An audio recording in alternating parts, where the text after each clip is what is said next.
On August 8, 1974, Richard M. Nixon informed Gerald R. Ford of his resignation as the 37th U.S. President. Ford is scheduled to be sworn in on Friday at 6 p.m. Eastern Daylight Saving Time, according to USA Now. Facing potential impeachment over Watergate, Nixon summoned Ford just before noon, Washington time. A senior White House official confirmed Nixon's formal resignation to Ford. Nixon will address the nation on radio and TV at 9 p.m. Eastern Daylight Saving Time on Thursday, becoming the first president to resign mid-term, the official said. House Democratic leader Thomas P. O'Neill stated Nixon would submit his resignation letter to Secretary of State Henry A. Kissinger. After a 70-minute meeting with Nixon, Ford spoke with Kissinger and canceled his West trip.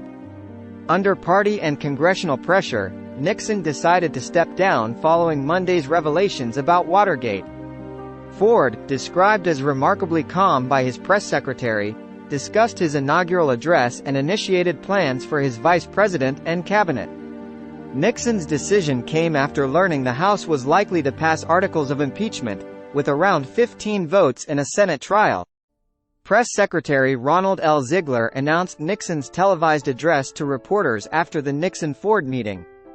The exact resignation time is uncertain, possibly coinciding with Ford's oath as the 38th president. Senator Edward W. Brooke introduced a Senate resolution urging prosecutors not to charge Nixon. Brooke wouldn't support it if Nixon portrayed himself as a victim.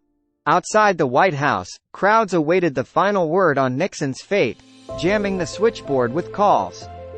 On Wall Street, anticipation of Nixon's resignation led to market surges and currency fluctuations.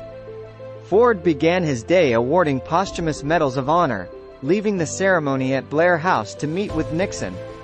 The Nixon family, urging him to stay, waited at the White House. Ford declined to comment after the awards ceremony.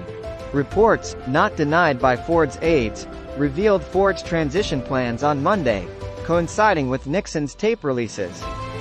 Former Defense Secretary Melvin R. Laird urged Ford to nominate Nelson A. Rockefeller as his vice president. This historical move would see both the president and vice president unelected for the first time in U.S. history.